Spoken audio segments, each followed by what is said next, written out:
So I apologize for the hiatus in sending you the newsletter. I had a technical problem last time. There was no blackout in the area.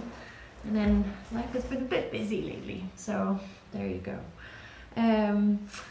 This week we are talking about the diaphragm. The diaphragm is like a dome-shaped, fibrous cover, so to speak, that's made out of fascia. It's a little bit muscular, but mostly fascia, and it's right at the bottom here of the lower ribs.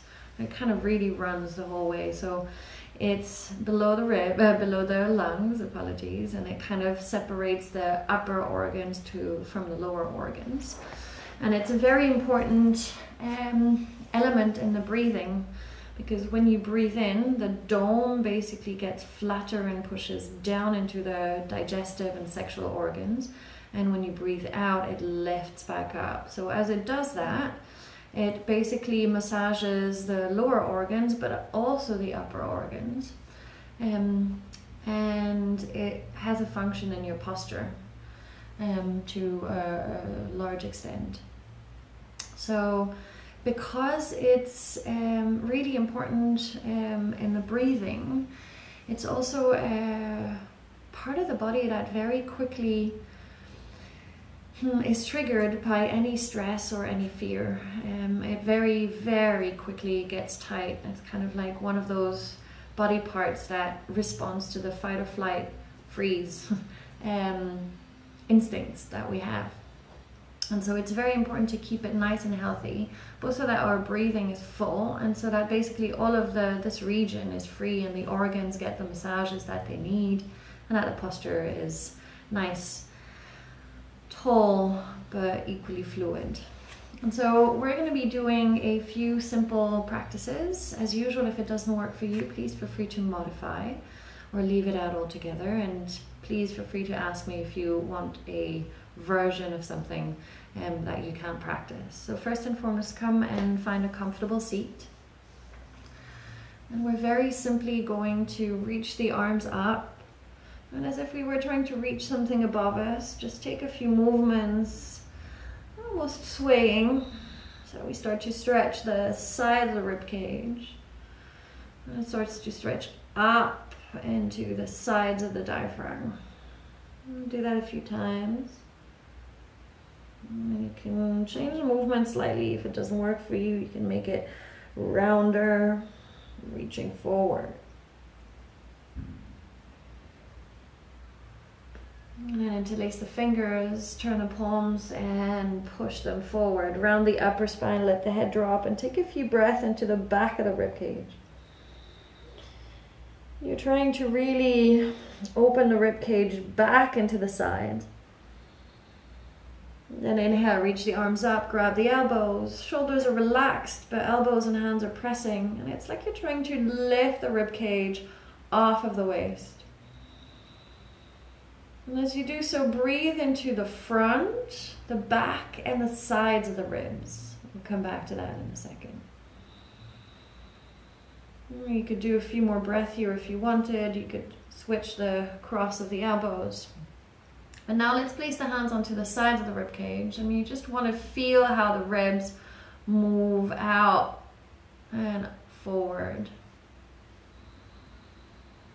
Encourage the breath to move as far down into the lungs as possible so the belly starts to get round on the inhale.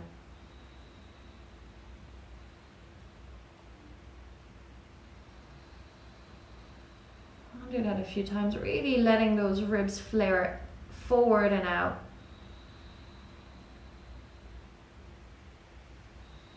And then you're going to feel those floating ribs here, kind of really sticking out. Press the little fingers, the tips of the fingers is what I meant to say, on the inside, like you're just trying to open them up. And what you're going to do is inhale, expand outwards, dig the fingers in, pull the ribs apart, and keep that as you exhale. So still pulling the ribs out. Exhale. Inhale, expand out. Keep the fingers digging in and opening the ribs. Keep that as you exhale. And again, inhale, open the ribs, expand them. Keep the pull and exhale. Do that 2 more times.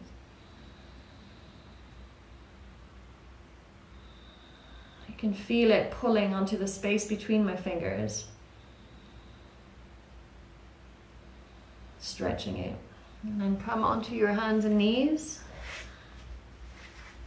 Into your cat-cow, and take a very free cat-cow. So you could take a very normal cat-cow and really round as you do so. Stretching those ribs forward, pulling the pubic bone and ribs apart. And really rounding, pushing the ribs back towards the ceiling. Or you could take kind of slightly freer versions. Stretching a little bit like an animal. Really playing with it. And then for the final part of this practice, you see that I have a few things around me. So you don't have to have these exact things. You just need something that's going to prop up your legs and something for your neck. Head, and then you need something that's nice and heavy, like actually heavy but soft and comfortable. So you could pile up blankets, and you're gonna set up as I have. This is gonna stay here so I can grab it. And then I'm gonna stack my shins, my lower legs, onto whatever I've prepared at the bottom, and then lay my head to whatever I've prepared here, and I make sure that I really stack the knees, the feet, the hips, and the shoulders. And then I'm going to take my nice, heavy, and soft thing and place it onto the side of the ribs. My other arm is stretched out in front.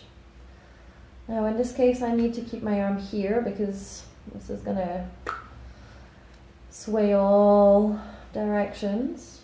Otherwise you can rest your arm, top arm on the ground as well. All you have to do here is to stay and let everything get heavy and soft. This really deeply relaxes the diaphragm.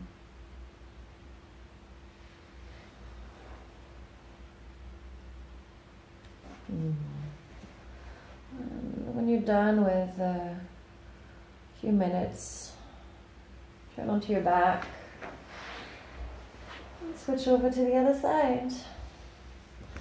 So there you go, enjoy. As per usual, if you have any questions, let me know. I'm very happy to help you.